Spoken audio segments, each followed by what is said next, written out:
Assalamualaikum warahmatullahi wabarakatuh. Bertemu lagi dengan saya Noval dalam pembelajaran bahasa Indonesia ya. Pada pertemuan ini saya harap kalian semua tetap bisa menjaga kesehatan dengan tetap di rumah saja.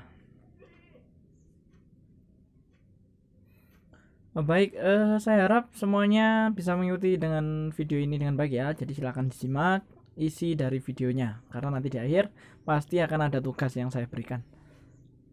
Sebelum belajar, upayakan untuk selalu berdoa agar selalu diberikan kesehatan untuk kita semua. Nah, untuk pembelajaran kali ini kita akan melanjutkan pelajaran yang kemarin, yaitu tentang teks laporan percobaan. Tapi untuk kali ini kita akan lebih spesifik membahas tentang struktur dari teks laporan percobaan. Nah, tujuan adanya penspesifikan ini, jadi diharapkan kalian bisa lebih memahami lagi dan lebih mengerti apa itu tentang struktur dari teks laporan percobaan. Ya, hal ini untuk memperjelas apa yang sudah saya jelaskan di pertemuan sebelumnya. Yang pertama adalah struktur teks laporan percobaan ada umum ya, klasifikasi dan penyataan menentukan klasifikasi aspek dari sesuatu di hewan, alam, tumbuhan, dan lain-lain yang dibahas secara umum. Untuk uraian menggambarkan sesuatu yang dibahas secara rinci. Jadi istilahnya adalah ciri-cirinya itu dapat di uraian, garis besarnya ada di umum. Nah, jenisnya teks yang bisa digunakan dalam laporan percobaan ada eksplanasi, deskripsi, dan karya ilmiah secara sistematik. Sistematika laporan percobaan. Jadi dalam penulisannya ada beberapa hal yang harus diperhatikan, mulai dari judul, objek, pelaku percobaan, tempat dan waktu percobaan, tujuan, bahan dan alat, langkah, hasil laporan percobaan, simpulan, dan terakhir adalah daftar pustaka. Untuk judul sendiri, judul laporan merupakan cerminan dari objek. Judul laporan dirumuskan dalam bentuk kalimat secara singkat, padat, komunikatif, dan jelas. Judul harus objektif dan harus mewakili isi dari teks laporan percobaan.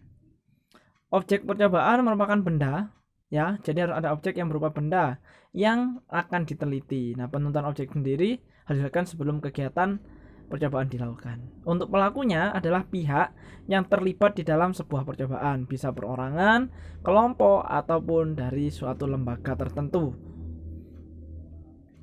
Untuk tempat dan waktu percobaan, ini bisa dilaksanakan atau disesuaikan dengan jadwal yang ditentukan oleh sebuah tim atau pelaku percobaan. Untuk tujuannya untuk memperoleh informasi yang ingin diketahui oleh pelaku percobaan secara lengkap dan objektif, proses dan hasil suatu kegiatan percobaan.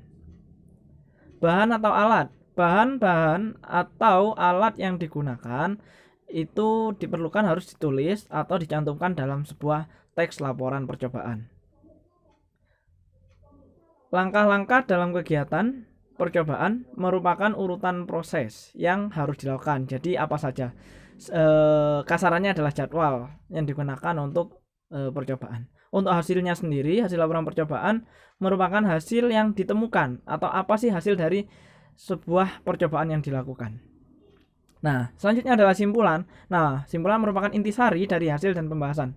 Simpulan yang dibuat harus sesuai dan mewakili isi dari teks laporan percobaan. Dan terakhir, jangan lupa karena sifatnya ilmiah harus ada daftar pustaka, daftar rujukan atau referensi yang digunakan untuk menyusun sebuah teks laporan percobaan.